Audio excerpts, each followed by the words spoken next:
За сайн байцгаана уу өнөөдрийн мэндийг хүргье. За өнөөдөр Ялтын баярууд бол Оросд явагдаж байна.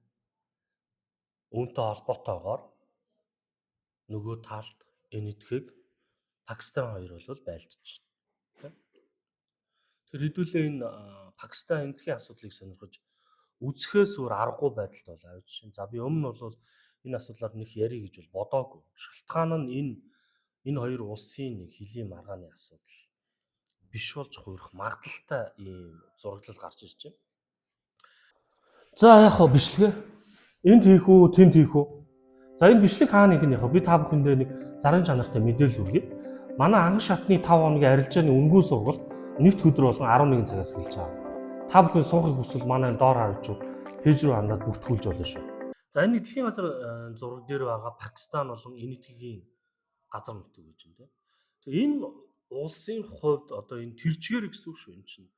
Тэрчгээрээ баг энэтхэг хүмүүс. 1947 онд энэ чинь Их Британий колони болсон юм тест. Тэгээ 1947 онд хүлээлгэж өгсөн юм байна. Колони байхаа болоод тэгсэн чинь дотроо мөргөлдөө өссөн. Ямар мөргөлдөө өссөн бэ? Шашны мөргөлдөө өссөн. За нэг хэсэг нь хинди шашин, нөгөөх нь муслим шашинт ингээд хуваагдсан байдаг юм байна. Тэгээ энэ дээр муслим шашингууд нь бол өөрсдөө би улс байгуулна гэдэг юм яриад. За энийг нь бол тухайн үед Махатма Ганди зөвшөөрөөгүй байт юм байна.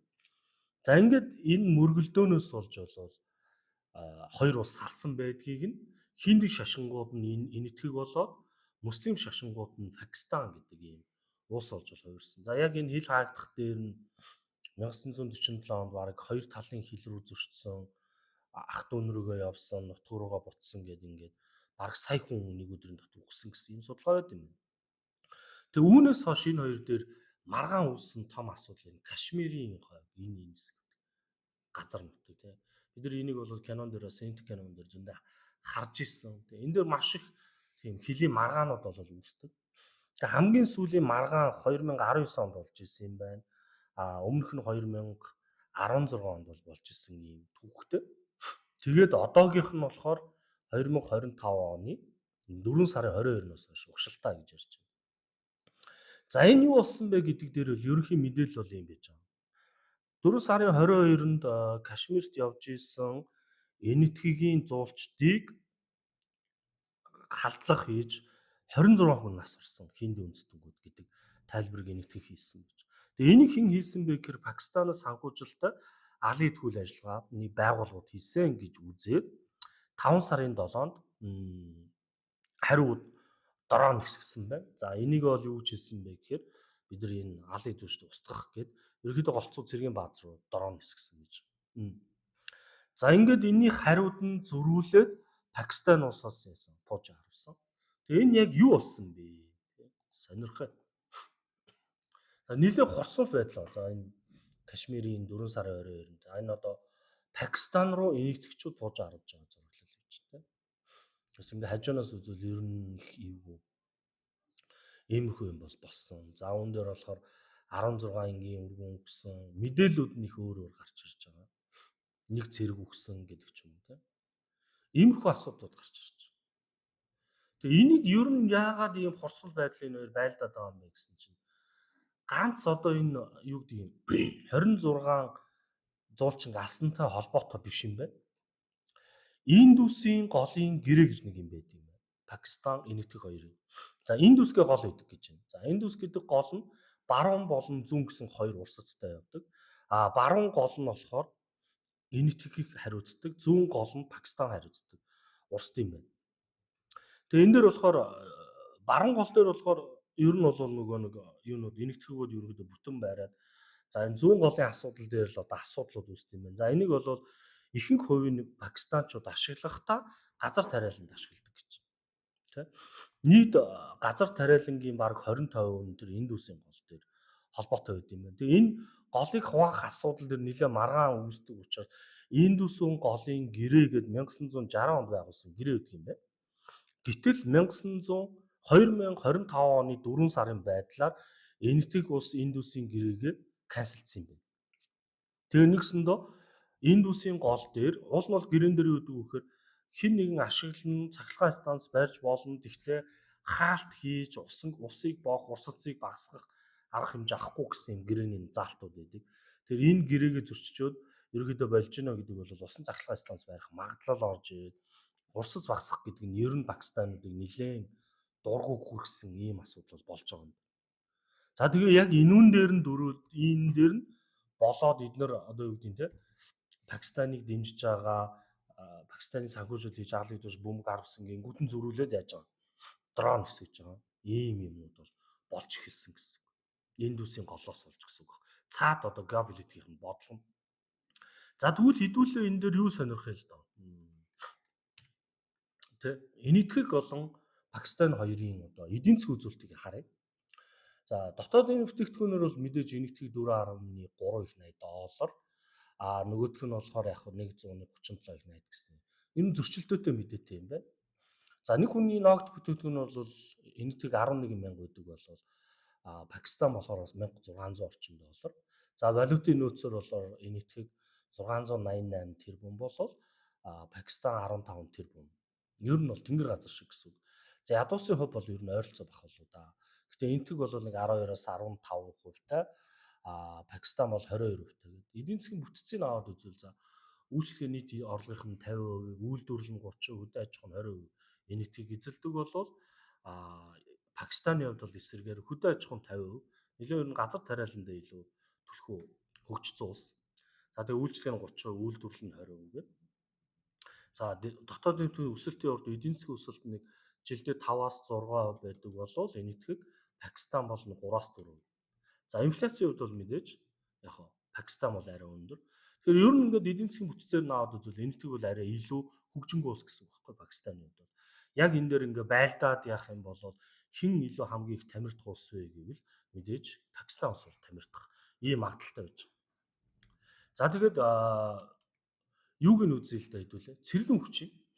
За цэргийн хүчний байдлаар бол ранк гэдэг л да тэр улсуудын ранкаар бол энэтхэг 4-т ордог гэж ярьж байна. За Пакистан бол 12-т ордог ус. Тэгээ байлдвал ер нь бол Пакистан барахгүй л гэсэн юм үзүүл тэ. За идэвхтэй цэргийн албан хаагч нь 1,460,000 бол энэтхэг. Пакистан бол 654,000 гэсэн тоо байна. За хагас жирэгжүүлсэн цэргийн хүч нь энэтхэг 2.5, Пакистан 500,000, нөөц хүч бол 115 сая, нөгөөх нь 550. Ер нь бол нэг даблцсан үзүүлэлттэй. За боломжит хүн хүч нь болохоор 662, нөгөөх нь 108 сая. Энийг ер нь бол цэргийн тоогоорооч тэр ашиглаж болох цэрэг татлагч тэр ерөнхийдөө энэ. Яагаад тэгэхээр энэтхэг улс бол бидний хамгийн их амтай дэлхийн номер 1 улс шүү дээ. За ийм гарч ирж байгаа. Тэгээ энэ дээр ер нь бол айц юундаа байгаа юм бэ те. Гол асуудал энэ гэж. Цөмийн зэвсгийн асуудал яригдчихсэн. Энэ өгчөд юу вэ гэхээр энэ хоёр ер нь байлдаад хурцдах юм бол цөмийн зэвсгийг хайж магадгүй бие. За цөмийн зэвсгийн хошууны тоогоороо болохоор бараг ижил энэтхэг бол нэг 172-оос 180 цөмийн хошуутай бол Пакистан 170 шүү дээ. Туршилтын хувьд бол энэ анхны туршилтыг энэтхэг 1974 онд хийжсэн бол Пакистан 1998 онд хийжсэн ийм үзүүлэлттэй байна. За цөмийн бодлого нь юу гэдэг вэ гэхээр эхлэн хэрэглэхгүй нэгсэндээ энэтхэг бас өөрлөө дайхгүй л болоо цөмийн зэвсэг хэрэглэхгүй гэсэн нөхцөлтэйгээр ашиглана гэж. Харин Пакистан болохоор хариу цогцолтын эрхээ нээлттэй гинэ. Нэгсэндээ манайх руу харуул бас харуунаа л гэсэн нэг иймэрхүү л нөхцөлтэй энэ хоёр. Тэ. За энэ нэг тирадын чадвар гэдэг байгаа энэ нөгөө газар уснаа юу гэдэг тэрийг л хэлээд байгаа юм шиг байна. Тэ. Бүрэн тирадтай энэтхэгийн одоо юуных бол нэлээд хүчин чадал сайтай цөмийн юунууд нь Пакистаных бол хэсэгчилсэн гэдэг.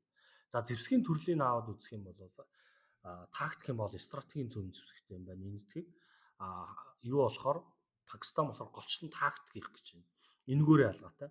За нийлүүлдэг буюу эднэрийг ерөнхийдөө спортлог улсын аваад үзвэл энэ их сонирхолтой. Орос, Франц хоёр бол ерөнхийдөө юуг бол нэлээд дэмждэг, энэтхгийг дэмждэг болол Пакистаныг бол энэтхэг хятад нэлээд дэмждэг юм хандлагатай байж байгаа. Тэгээ яагаад хятад ингэж орж ирж байгаа гэхээр нөгөө хилийн маргааны асуудал ганц Пакистан энэтхэг байдгүй. Энэтхэг хятадын хооронд ч гэсэн хилийн маргаан байдаг. Тэгээ хятадын бодлого яадаг вэ гэхээр энэтхэгтэй зөрчилтэй учраас ер нь дандаа Пакистаныг жоохон суппортлох маягаар явдаг гэсэн үг байхгүй. Тэгээ тэр нь энэ цэргийн хүчин дээр харагдаж байгаа. Гол аюултай зүйл нь юу гэхээр нөгөө цөмийн зэвсэггүй байх ёстой гэсэн гэрээ конвенц явж байгаа шүү дээ. Энэ цөмийн зэвсгийн хяналтын гэрээнд хамрагдаагүй хоёулаа. Тэгэхээр хинээс зөвшөөрөл авахгүйгээр хоорондоо бож авах боломжтой гэсэн ийм мессежийг гол нь өгöd байгаа нь дэлхийн нийтэд айцс төрүүлж байгаа гэсэн. Ер нь бол өмнөх харьцуулсан хурцдсан байдлаас нэлээд хурцдсан байдлыг бол яах нь үүсгэж байгаа. Ингээ энэ пожо можо харуулт бол. За тэгээ яг энэ дээр олон улс ямар хандлагатай байна? За Трамп бол хэлсэн байна. Галаа зогсоох ёстой шүү.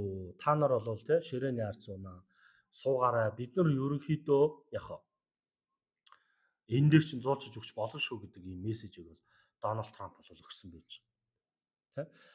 Дээрэс нь хятад бас бол юу гэж үздсэн бэ гэхээр та нар энийг ийм гэж одоо бүс нутгийн дайны хэмжээнд очих аюултай байна.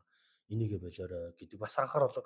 Ер нь бүх улсууд бол энийг болчихооч гэдэгс анхааруулгыг өгж байгаа. Энэ нэг талаасаа зөв. Хэрв гэдэг үгийг бид нар энэ дээр ярина. Хятад хэн байдал хурцдах юм бол хятадын улс төрийн бодлого бол Пакистан руу шилжих байх. Америкийн нэгдсэн улсууд бол түүийг байрна. Яг тэгэхээр энэ хоёр байлдах нь эдэрт бол ашиггүй. Ийм нөхцөл гарч ирнэ. Хэрв энэ дээр Америк оролцоод дуурайд хэн нэгний талд яг maybe магадaltaй яг тэгэхээр Дональд Трамп шүү дээ. Энэтхэг юм уу Пакистан энийг тал руу орсон үг яриа шийдвэр гаргах юм бол энэ санхүүгийн зах зээл дээр маш том дарамтыг үзүүлнэ. Би яагаад та нарт энэ дэлхийн мэдээллийг хүргэдэг вэ?